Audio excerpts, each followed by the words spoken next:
Voilà, bonjour à tous et bonjour, j'ai vu tout le monde. Et bonjour aussi à ceux qui nous regardent, soyez bénis. Et c'est vrai qu'on a fait ces chants aujourd'hui et c'est tellement, tellement important d'avoir cette communion, c'est tellement vivant de vivre la louange. Amen. Et d'avoir vraiment ce cœur qui s'aligne avec le cœur de Dieu. Et c'est mon désir. On n'est pas parfait, on va discuter encore de cela aujourd'hui, mais on tend à l'être et vraiment d'avoir ce désir du cœur. Mais Dieu apprécie, Dieu aime et il nous le rend par son amour. Et moi, vous savez quoi, quand je me suis esseulé tout à l'heure, c'est une petite parenthèse. Quand on dit que son amour transforme, mais son amour transforme véritablement. Et il y a parfois pas besoin de mots, pas besoin d'une révélation. Il y a vraiment cette présence qui est là et qui transforme tout simplement et qui nous fait ressentir ce qu'il y a dans le cœur de Dieu. Amen. Parce qu'on a été fait à son image. Amen. Amen. On a un Dieu extraordinaire. Et c'est vrai que j'avais mis pour titre provisoire, est-ce que ton cœur va bien? Et c'est vrai qu'on a fait ces chants, là, surtout le dernier où on parle des apparences trompeuses, des faux semblants qu'on peut parfois avoir. Mais Dieu est là pour nous les retirer et nous donner vraiment ce cœur pur. Et c'est de cela qu'il va être question aujourd'hui. Amen. Amen. Et c'est vrai que depuis quelques semaines, nous étudions Matthieu 5 qui nous parle vraiment de ce serment sur la montagne donné par Jésus ou des béatitudes. Et pour rappel, ce mot signifie être béni ou bonheur. Et ce chapitre nous parle de la félicité des élus, de la félicité des élus. Et certains connaissent ce mot, mais d'autres ne le connaissent pas. Et c'est vrai que parfois j'aime bien apporter des mots qui, je dirais, qui sont non communs à notre vocabulaire habituel. Et je fais exprès de les ajouter afin que les cœurs se posent la question, afin de vous garder avec moi, je dirais. Parce que c'est vrai, les cœurs se posent la question, mais vous inquiétez pas, je vais y répondre, pour ceux qui ne connaissent pas ce mot-là. La félicité des élus, mes amis. Et c'est vrai, certains se posent la question, tiens, ça veut dire quoi? Eh bien, je vais y répondre. Pas de panique. La félicité, c'est le grand bonheur, le contentement intérieur, la joie. En un mot, la béatitude. Et comme vu précédemment, chaque béatitude exprime la nature du véritable bonheur et les conditions quant à sa réalisation dans chacune de nos vies. On parle ici d'un bonheur, bien sûr, qui est surnaturel, et ça je pense que nous l'avons bien compris, qui est au-delà et incomparable par rapport au bonheur purement humain. Et on en a discuté aussi, mais je ne vais pas revenir là-dessus. On va aller plus loin aujourd'hui. On va encore continuer avec justement ce sujet que je trouve passionnant, qui est merveilleux, et je rends grâce à Dieu de ce qu'il m'ouvre l'intelligence, c'est ce que je disais encore tout à l'heure. Seigneur, donne-moi de l'intelligence parce que c'est toi qui renouvelle, et c'est toi qui nous donne l'intelligence. Amen, c'est lui qui nous la donne. Et je rends grâce à Dieu de ce qu'il me rend intelligent selon son cœur. Amen. Et je vais prendre avec vous maintenant, dans la Louis II, Matthieu 5, 8.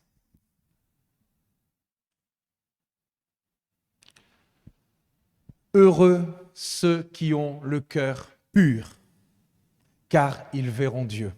Amen. C'est la vérité. C'est vrai qu'on avait dit en réunion de prière, Amen, c'est la vérité. En vérité, en vérité.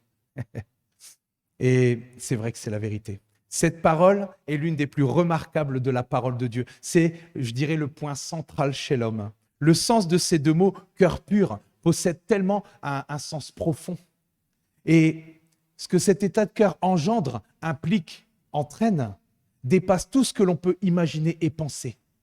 Vous avez vu à quel point le monde ne sait plus dans quoi investir. Vous avez vu, je ne vais pas épiloguer, mais vous avez vu dans quoi le monde s'enfonce de plus en plus. On voit un recul au niveau de la construction. Le monde ne sait plus dans quoi investir parce qu'il est incertain. Les faillites pleuvent et l'avenir, c'est vrai, nous paraît bien sombre. Mais nous, mes amis, l'investissement le meilleur, le plus sûr, celui qui nous assure un avenir tout tracé, et je dis à 1000%, mais c'est beaucoup plus que ça, c'est d'investir dans la vérité. C'est d'investir vraiment dans la recherche de posséder de plus en plus ce cœur pur. Amen. Et ça, c'est la vérité. Et pour revenir à ce monde de plus en plus incertain, et c'est vrai que j'ai fait ce constat, l'erreur tragique depuis toujours a été de croire que tous les maux qui s'abattent sur l'humanité sont de nature extérieure à l'homme. Est-ce que vous voyez ce que je veux dire? Que nos difficultés sont le résultat des conditions dans la société, de la politique, de l'environnement. On prétexte parfois que cela vient des conditions sociales. On se dit que si les conditions sociales s'amélioraient, le monde serait meilleur. On entend même parfois parler de la mauvaise répartition des richesses économiques. Combien de fois on n'entend pas « c'est 1% des plus riches qui nous gouvernent et c'est toujours à eux que va l'argent, l'écart se creuse de plus en plus entre les riches et les pauvres, mais s'il y avait un équilibre, le monde serait meilleur ». C'est vrai, combien de fois on n'entend pas ça? Et l'on pense qu'en changeant tout cela, tout va s'améliorer. Et certains chrétiens l'ont pensé et le pensent encore. Et pensent que cela peut encore changer aujourd'hui. Mais il y a une chose qui va ébranler cette mentalité. Et vous allez nous demander où est-ce que je vais, mais on y va ensemble. Et je vais prendre avec vous dans la Bible Semeur, Genèse 2:8. Vous allez dire, tiens, pourquoi il prend ce verset-là? Un verset extraordinaire. L'Éternel Dieu planta un jardin vers l'Orient, l'Éden, le pays des délices. Il y plaça l'homme qu'il avait façonné. Un endroit extraordinaire, au plus proche du cœur de Dieu. Et ce qui va ébranler, comme je le disais, cette mentalité, la mentalité de plusieurs, c'est que Dieu avait tout parfaitement créé pour nous. Et il suffit de relire la Genèse 1, extraordinaire. Comment Dieu a créé la terre, les cieux et tout ce qui va aux alentours. Puis il nous a créés.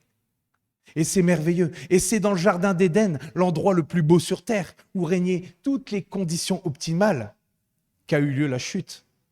Amen. C'est dans ce même lieu, au plus proche de Dieu, avec les conditions les meilleures, que la chute a eu lieu. L'homme a péché dans l'environnement le plus idéal. Alors qu'on ne vienne pas nous dire que, enfin, nous on le sait, mais que les conditions sociales, les richesses feraient que le monde serait meilleur, c'est faux, c'est faux. Il n'y avait pas de meilleur endroit pour une vie bénie et bienheureuse. Le seul constat qui est possible ici, c'est que si le cœur ne change pas, eh bien, aucun changement, aussi bien intentionné soit-il, ne saurait améliorer la condition humaine. Amen. Aucune éducation, aucune culture, aucun traitement psychologique, ni aucune religion, on s'entend, ne pourront améliorer ce cœur. Pourquoi? Eh bien, je vais vous répondre tout simplement dans la Bible Semeur, Jérémie 17:9, qui nous dit, et on le connaît, on le connaît, mais c'est toujours bien de reciter, de recentrer, parce que c'est ce qui va se passer. Tout est centré sur Jésus, et tout doit toujours être centré sur Jésus. Amen. Le cœur est tortueux plus que toute autre chose. Il est incurable. Qui pourrait le connaître? Qui pourrait le connaître? Parce que le cœur de l'homme, depuis la chute, est méchant, hypocrite, tordu, malicieux, trompeur, malin, sournois, et j'en passe. Et ce problème, nous dit Jérémie dans la Bible, en fait, si vous voulez, ici j'ai pris, je trouve qu'elle est vraiment bien, je viens de prendre la Bible juive complète, la version Stern. Elle est vraiment géniale. D'ailleurs, attendez-vous à ce que je puisse donner des mots de plus en plus hébreux, parce que c'est vraiment, et j'aime bien les dire, mais c'est vrai qu'ils ne sont pas faciles à dire, mais je trouve ça extraordinaire. Je sais pas, j'ai l'impression que ça me reforce aussi à aller chercher au niveau manuscrit, papier, plutôt que de rechercher au niveau digital. Et je trouve ça extraordinaire vraiment comment il y a vraiment cet esprit, je dirais, de cette communion entre les chrétiens et entre les juifs. D'ailleurs, c'est un juif messianique qui l'a rédigé, entre guillemets, on s'entend. Mais je trouve ça vraiment extraordinaire. Donc attendez-vous à ce que parfois je puisse donner parfois des mots et les expliquer, parce que je trouve vraiment que c'est extraordinaire. C'est autre chose que notre langue française, c'est extraordinaire. Alors, donc dans la Bible juive complète, et c'est ça en fait, incurable, c'est la définition, c'est mortellement malade. Ce mal est sans remède, mais attention, sans remède naturel. C'est ça incurable, sans remède naturel. Et je vais prendre avec vous maintenant dans la Louis II, Ecclésiaste 7:20, qui nous dit une chose qui est certaine et qui arrive à point nommé juste après le verset d'avant. Non, il n'y a sur la terre point d'homme juste qui fasse le bien et qui ne pêche jamais. Absolument tous, nous étions privés de la gloire de Dieu, morts spirituellement. Un mur se dressait, et Agathe en a parlé tout à l'heure, un mur se dressait entre nous et le Père à cause de ce cœur méchant et mauvais, à cause de nos premiers parents, à cause de cette chute qui était dans l'endroit le plus idéal sur terre. Et c'est pour cela que Jésus a quitté son trône de gloire. Il a mis ses privilèges de côté, ses privilèges divins de côté en tant que Dieu, pour s'identifier à nous en prenant une forme humaine. Et c'est ça, c'est bien de temps en temps de recentrer sur Christ, de recentrer sur son sacrifice, sur ce qu'il a fait pour nous. C'est tellement important. Il a vécu la vie que nous vivons, il a appris et grandi comme nous apprenons et grandissons. Il a souffert comme nous souffrons. Mais Jésus a fait tout cela sans péché et il a accompli ce qu'aucun être humain aurait pu accomplir. Amen. Et je vais prendre avec vous justement quelque chose qui illustre parfaitement ce que je viens de dire. Dans la version Semeur, je vais prendre avec vous Romains 8, 3. Excusez-moi. Car ce que la loi était incapable de faire, parce que l'état de l'homme la rendait impuissante. C'est-à-dire que la loi était, je dirais, comme un miroir, révélant les défauts de l'homme, lui montrant ô combien il était impuissant et avait ce besoin de dépendance à Dieu et avait besoin de Dieu. Amen. Je continue dans le verset, bien sûr. Et Dieu l'a fait. Il a envoyé son propre Fils avec une nature semblable à celle des hommes pécheurs. Et pour régler le problème du péché, il a exécuté sur cet homme la sanction qu'encourt le péché. Jésus s'est fait homme afin d'être notre substitut. Il nous a remplacés, car nous étions incapables de nous sauver nous-mêmes. Amen. Nous étions incapables. Et je disais encore tout à l'heure au Seigneur à quel point je suis incapable et que c'est lui qui nous donne la capacité, que c'est lui qui nous rend capables. Et je veux faire ça vraiment tous les jours de ma vie. Et il a été condamné à la peine de mort, à la peine capitale, à notre place. Pour régler le problème du péché, Dieu le Père a exécuté sur cet homme la sanction qu'encourt le péché. Dans sa chair, il a dû subir la douleur physique, le rejet émotionnel et surtout une chose, c'est la séparation spirituelle d'avec Dieu le Père.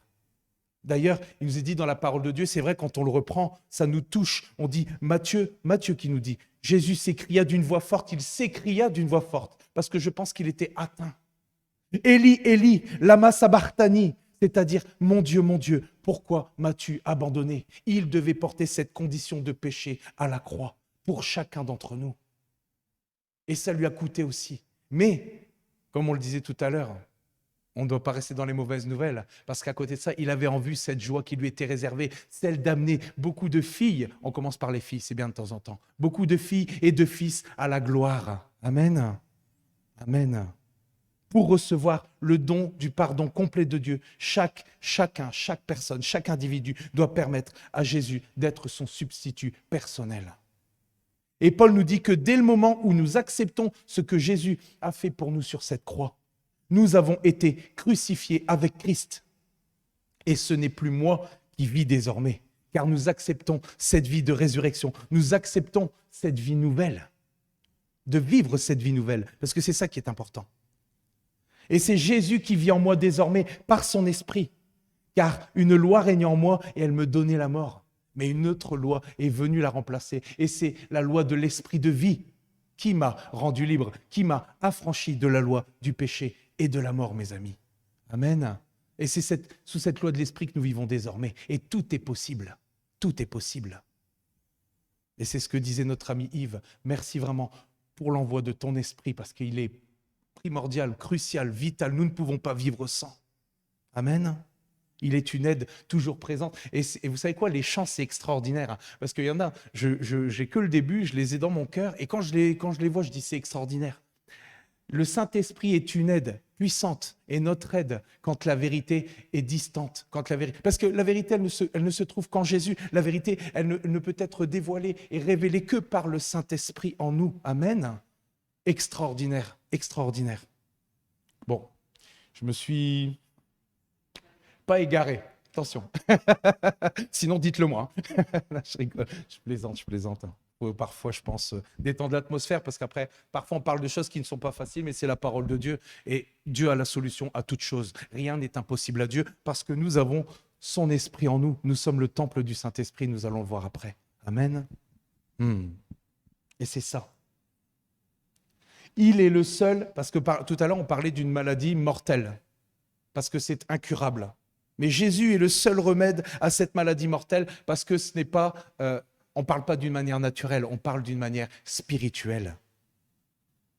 Et il est le seul remède à cette maladie mortelle, incurable, qu'est ce cœur mauvais et méchant. Et la pureté de cœur est l'essence même de l'évangile. Ça y est, on y rentre.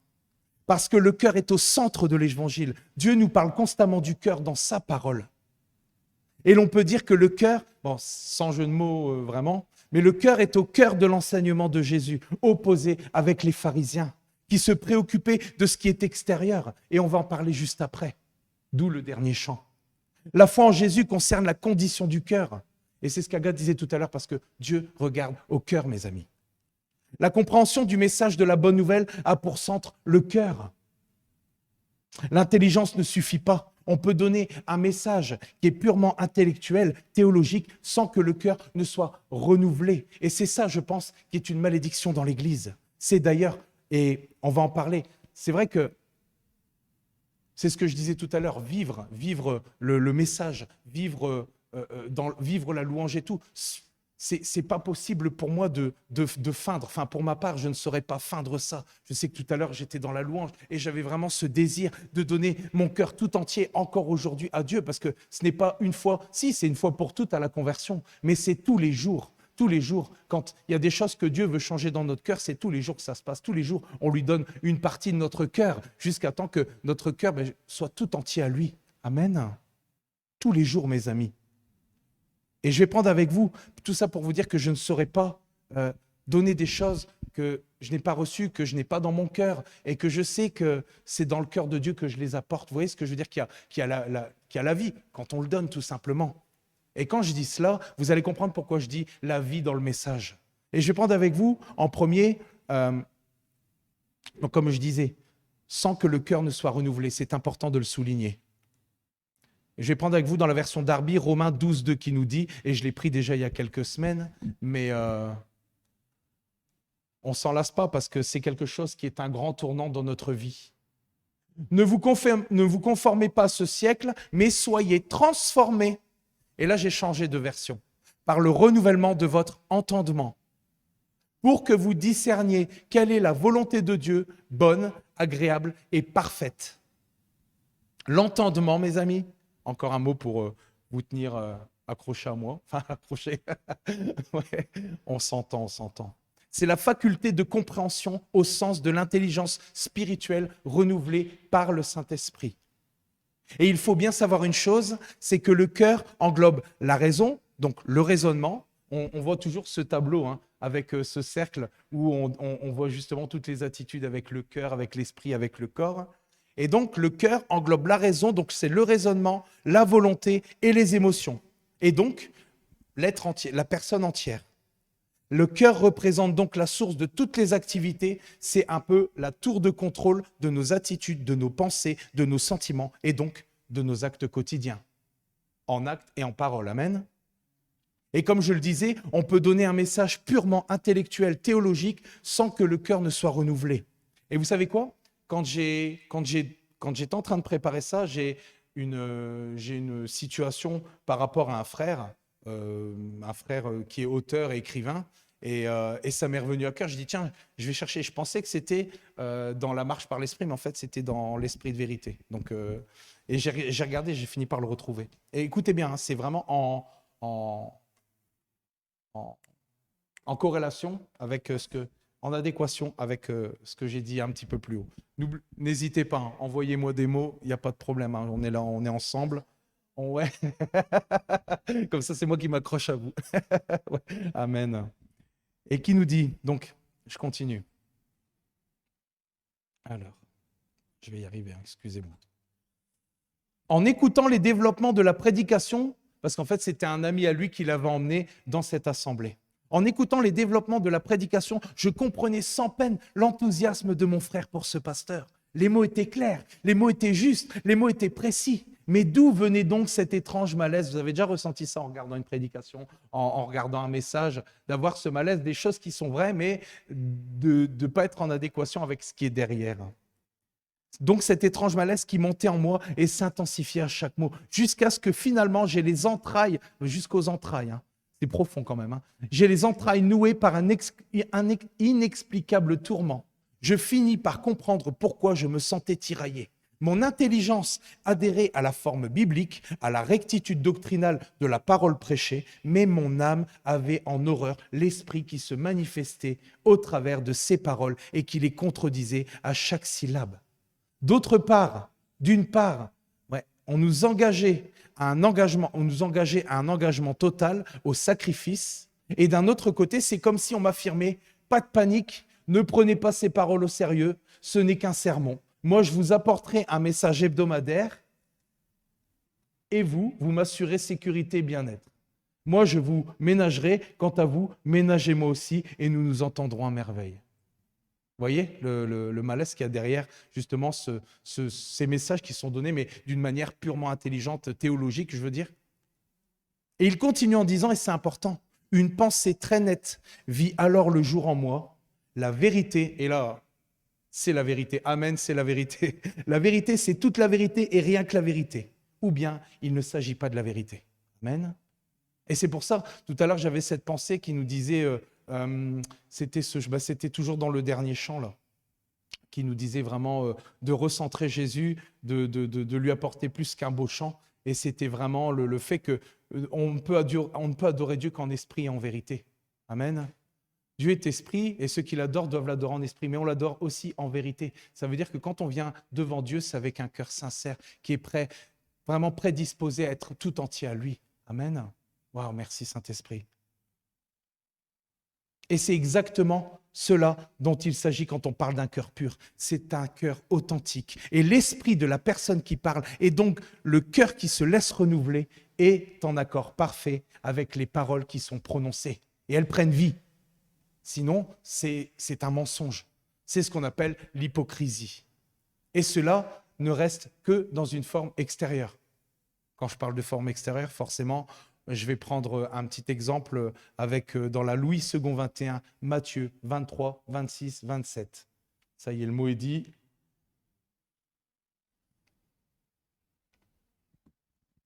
Et c'est vrai qu'on voit dans Matthieu 23 qu'à beaucoup de fois, Jésus parle des pharisiens en disant pharisiens aveugles hypocrites. Donc là, il disait pharisiens aveugles, nettoie d'abord l'intérieur de la coupe et du plat afin que l'extérieur aussi devienne pur. Malheur à vous, spécialistes de la loi et pharisiens hypocrites, parce que vous ressemblez à des tombeaux blanchis, à des tombeaux blanchis qui paraissent beaux de l'extérieur et qui, à l'intérieur, sont pleins d'ossements de mort et de toutes sortes d'impuretés. Et c'est vrai que dans sa parole, nous voyons souvent Jésus dénoncer sévèrement l'hypocrisie des chefs religieux, l'hypocrisie tout court. Et c'est du style, quand tu fais l'aumône, ne fais pas sonner la trompette devant toi, comme font les hypocrites. Quand tu pries, ne sois pas comme les hypocrites, car ils aiment prier debout pour être vus des hommes. Tout ce qu'ils vous disent, faites-le, mais ne le faites pas. Attendez, excusez-moi. Tout ce qu'ils vous disent, faites-le, mais ne faites pas selon leurs œuvres, car ils disent et ne font pas. Voilà. Et j'ai les références, c'est dans Matthieu. Il y a Matthieu 6, 2 à 5, Matthieu 23, 3. Et voilà ici un véritable problème qui peut aussi nous concerner. Cela peut être, par exemple, le désir de rechercher l'approbation de l'autre et plaire aux autres plutôt qu'à Dieu, quitte parfois à dissocier complètement nos motivations intérieures de ce que nous allons montrer ou de ce que nous allons dire. Les pharisiens se préoccupaient des apparences et de l'image qu'ils projetaient aux autres, mais ils négligeaient l'état véritable de leur cœur. Ils pouvaient afficher, et c'est des exemples que je donne, ils pouvaient afficher un comportement exemplaire alors que leur cœur aspirait à impressionner les hommes. Ils pouvaient sourire tout en haïssant. Ça, c'est difficile. Je ne sais pas. Ils cherchaient les erreurs chez les autres, ils pouvaient appeler leur prochain frère ou sœur, mais ne se privaient pas de le ou la médire, de critiquer ou de calomnier en coulisses. Ils étaient obsédés par l'image qu'ils projetaient aux yeux des autres. Ils aimaient les honneurs publics, être reconnus plutôt que de se soucier de leur relation avec Dieu. À l'heure actuelle, mais c'est ça, je vous dis tout de suite, je ne mets pas tout le monde dans le même sac. À l'heure actuelle,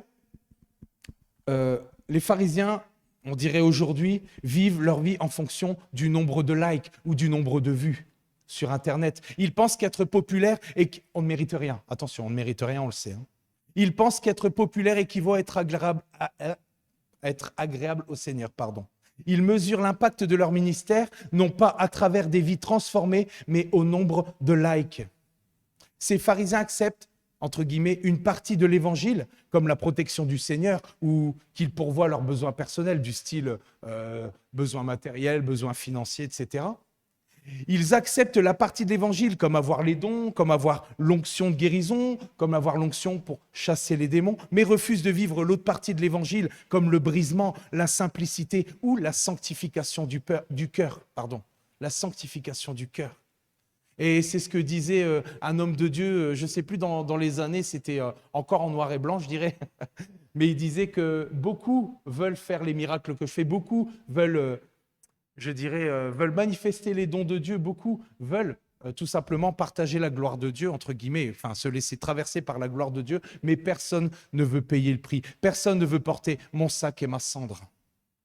Et je ne sais plus qui c'est qui a dit ça, mais il a très bien parlé. Et c'est vrai. Ils acceptent la bonne partie, mais ils refusent la partie où Dieu demande justement d'avoir ce cœur de plus en plus pur, ce changement du cœur tout simplement, ce brisement. Parce que c'est ça, on ne devient pas humble comme ça du jour au lendemain. Il y a tellement un esprit d'orgueil qui est là chez l'homme. Il y a plein de choses qui doivent être brisées afin que nous puissions entrer vraiment dans cette véritable humilité, dans ce véritable amour. Amen. Et c'est ça. Et c'est pour cela que Jésus parle de tombeau blanchi. La coutume voulait qu'avant la Pâque, je l'avais lu une fois ça quelque part, les Juifs blanchissent les tombes de famille pour les embellir, mais surtout pour bien les marquer afin de ne pas les toucher accidentellement. Car à l'époque, et j'ai retrouvé le verset, c'était une souillure rituelle que de toucher un mort. Et dans Nombre 10, je ne l'ai pas donné celui-là. Nombre 19, 11 nous dit, si quelqu'un touche un cadavre, celui d'un être humain, quel qu'il soit, il sera impur pendant 7 jours.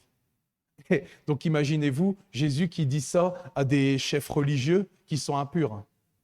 Imaginez-vous l'orgueil qui remonte à la surface. Ça devait être très offensant pour eux.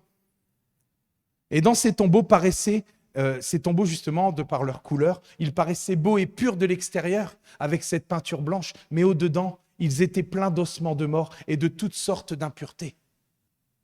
Donc extérieurement, ils étaient saints et propres, mais à l'intérieur, ils étaient spirituellement morts. Voilà ce que ça veut dire. C'est pour cela qu'il nous est dit dans les derniers jours, parce que nous sommes dans les derniers jours. Bon, quand Jésus était venu, c'était déjà les derniers jours. Donc, mais c'est vrai, quand je le dis, ça fait vraiment dernier jour. Et je vais prendre avec vous dans la Louis II 21, 2 Timothée 3, 5.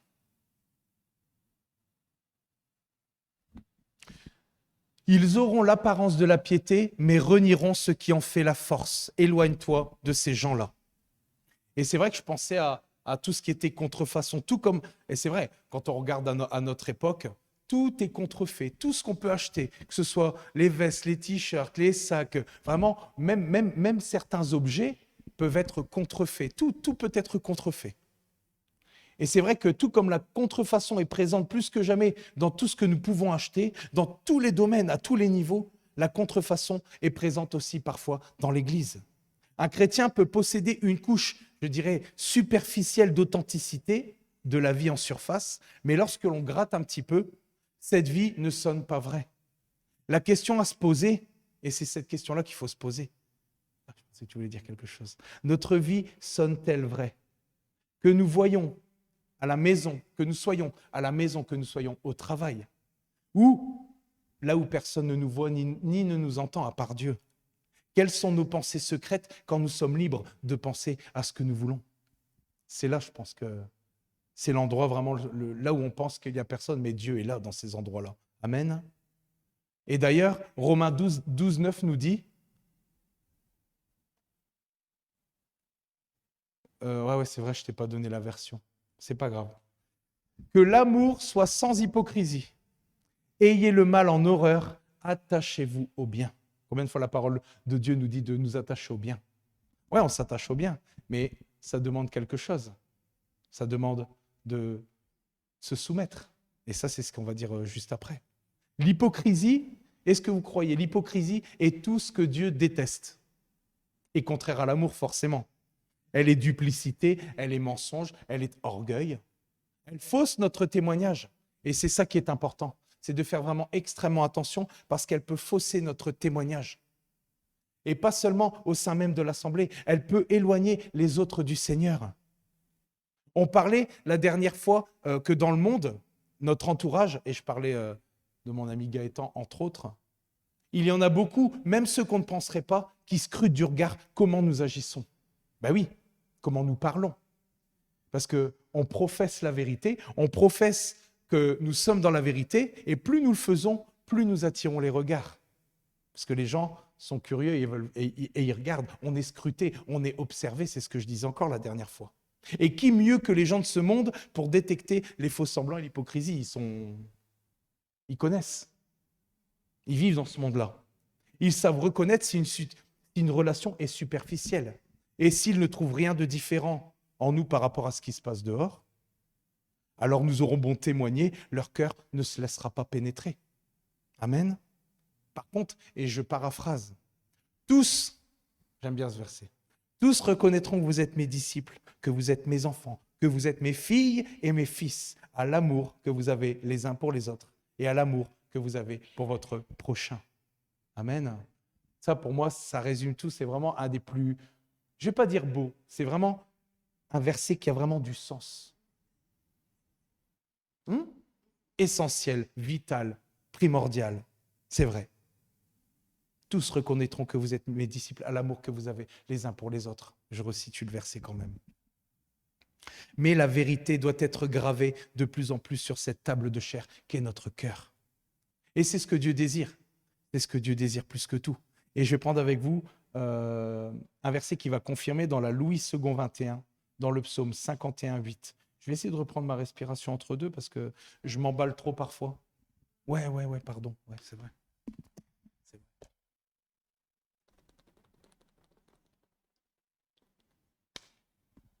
J'ai bu un peu plus parce que je sais que je ne vais plus m'arrêter.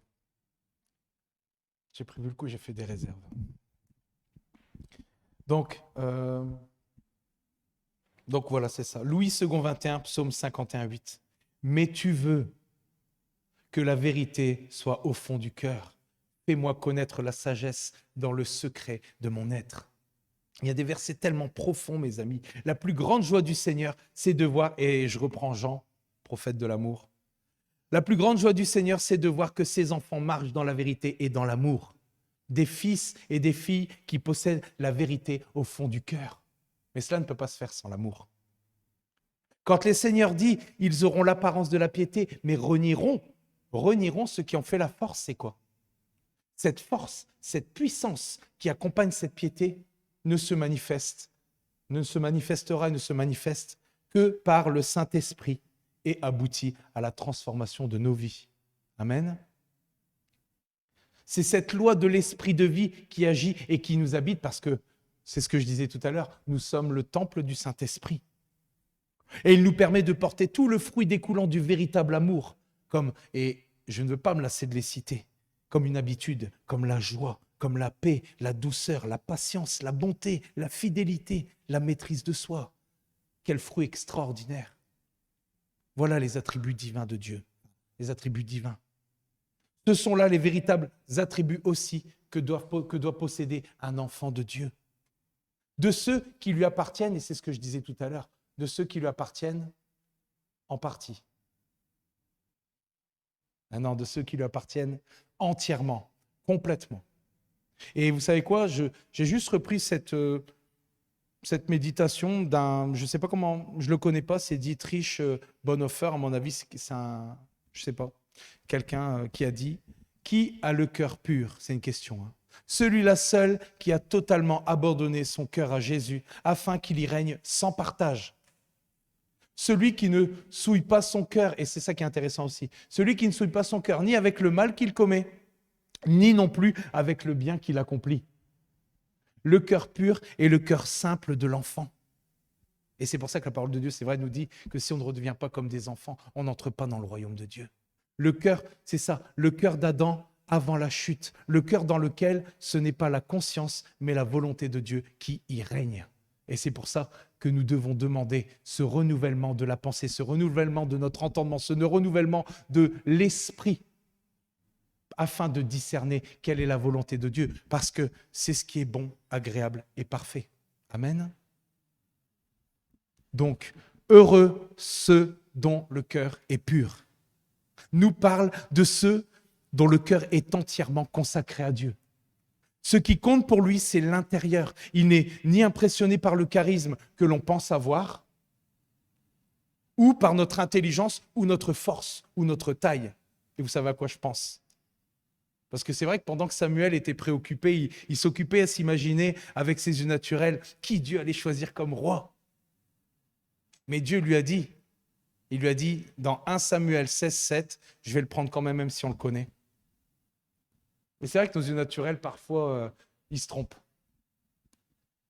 Ne prends point garde à son apparence et à la hauteur de sa taille, car je l'ai rejeté. L'Éternel ne considère pas ce que l'homme considère. L'homme regarde à ce qui frappe les yeux, mais l'Éternel regarde au cœur. L'Éternel regardera toujours au cœur. Amen. On ne peut pas l'impressionner autrement. Enfin, je ne dis pas qu'il est impressionné, mais c'est ce qu'il veut que nous recherchions. Ce cœur pur. Amen.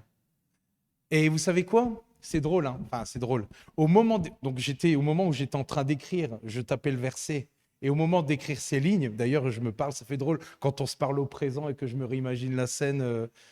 Il y a un verset qui est apparu sur mon téléphone. Et on le connaît, mais il a tellement de sens pour ce message. Et il est dans Parole de vie 2017, mais je l'ai gardé parce qu'il correspond parfaitement. Dans Jean 16, 13, mais mets-le pas en celui-là, on l'a pas, Parole de vie 2017. Quand l'Esprit de vérité viendra, il vous conduira dans la vérité tout entière. Quoi de mieux pour présenter ce message? Il vous conduira dans la vérité, pas partielle, dans la vérité tout entière. Il nous conduira dans la vérité tout entière si nous nous laissons conduire et si nous acceptons de lui donner l'entièreté de nos vies. Amen. Pas juste des bribes, pas ce qu'on accepte de laisser, mais tout ce que Dieu veut qu'on laisse. Et ça coûte. Ses yeux sont fixés sur cela. Et ce sont ceux-là que Dieu utilise et utilisera dans cette génération. Et je vais prendre avec vous, dans la Louis II normale, 2 Chroniques 16, 9, qui nous dit et qui nous confirme. Car l'Éternel étend ses regards sur toute la terre pour soutenir ceux dont le cœur est tout entier à lui. Et dans d'autres versions, et j'aime bien insister, dont le cœur est attaché sans réserve, dont le cœur est tourné vers lui sans partage, dont le cœur est intègre envers lui. Extraordinaire. Et il y a quelque chose d'important à savoir ici. Et c'est ce que je disais au début du message, et j'attendais d'arriver là pour continuer. Nous ne serons pas parfaits tant que nous serons dans ce corps mortel, ça nous le savons. Mais nous tendons de plus en plus, parce que nous sommes à la recherche de plus en plus de ce cœur pur. Ou, c'est ce que je dis, nous cherchons à tendre de plus en plus. Dieu ne cherche pas, écoutez, Dieu ne cherche pas la perfection de nos actes, mais celle de nos cœurs. Amen. Je pars juste au-dessus de ce que Dieu veut utiliser pour sa gloire. Et c'est ici la petite parenthèse. Et beaucoup, c'est vrai, se mettent en retrait et se disent que tant que tous les domaines de leur vie n'atteindront pas la perfection, ils ne seront pas utiles ou ils ne seront pas utilisés. Mais c'est justement cette manière de penser qui empêche parfois ses frères ou ses sœurs d'être utilisés. Il se sert de nous en dépit de nos défauts et non à cause de nos qualités. Dans le monde, les gens, c'est vrai, quand on regarde autour de nous, quand on a certaines, je dirais, compétences naturelles, dans le monde, les gens nous apprécient pour nos compétences. Si nous faisons ce qu'ils attendent de nous, ils nous acceptent. Dans le cas contraire, nous sommes parfois rejetés. Mais l'amour de Dieu ne dépend que de lui-même. Il nous accepte tels que nous sommes. Attention, je n'ai pas fini. Il nous accepte tels que nous sommes. Bien sûr, cela ne nous permet certainement pas d'avoir un mauvais comportement.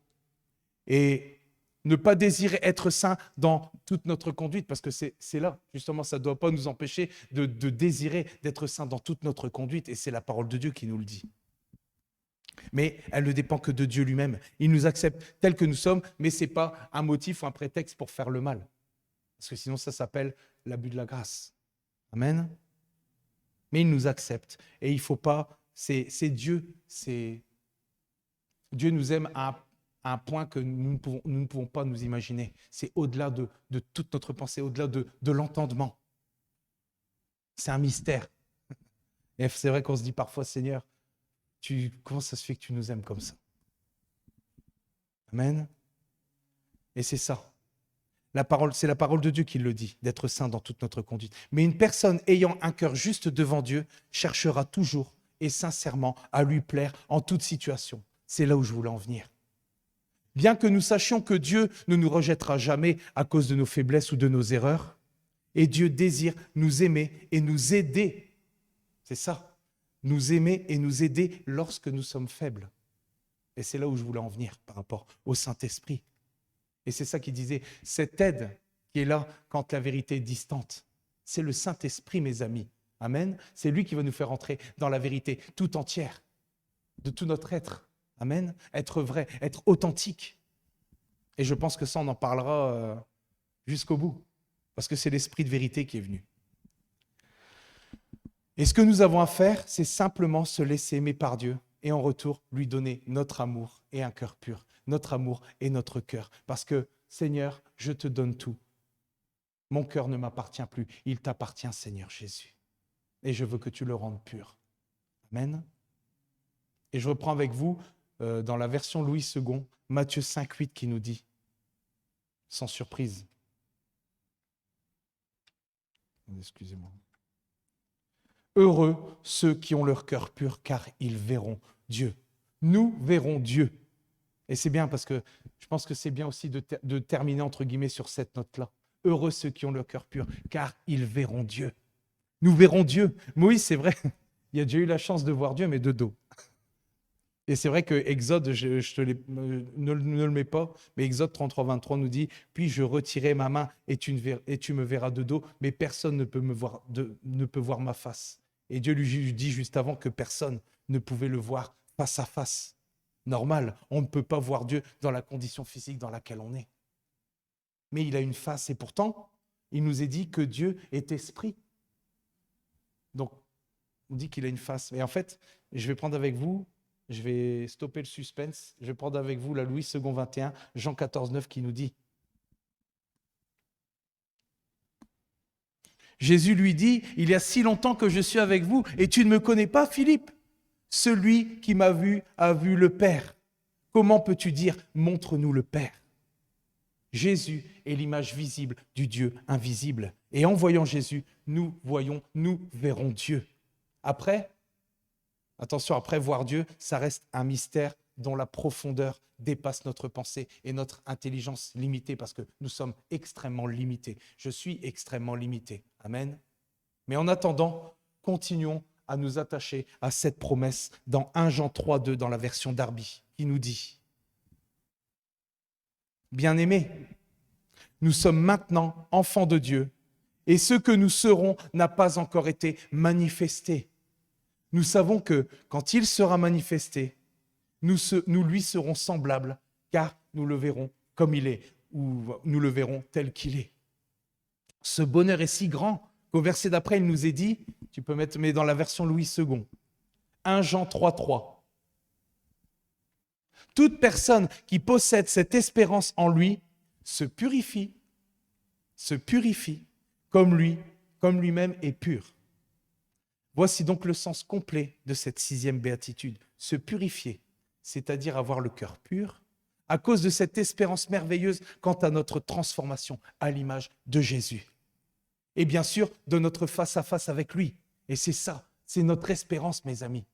C'est notre espérance, amen. C'est la vérité. N'est-ce pas là l'apogée, le summum, le sommet de notre vie chrétienne? Est-ce à cela que nous aspirons de tout notre cœur? Où plaçons-nous notre cœur? Parce que là où est notre cœur, là est notre trésor. Et si oui, si nous y aspirons de tout notre cœur, alors prions sans cesse ce que David a prié, et on en a parlé en réunion de prière il y a 2 semaines. Dans le psaume 51, 12 de la version Louis II.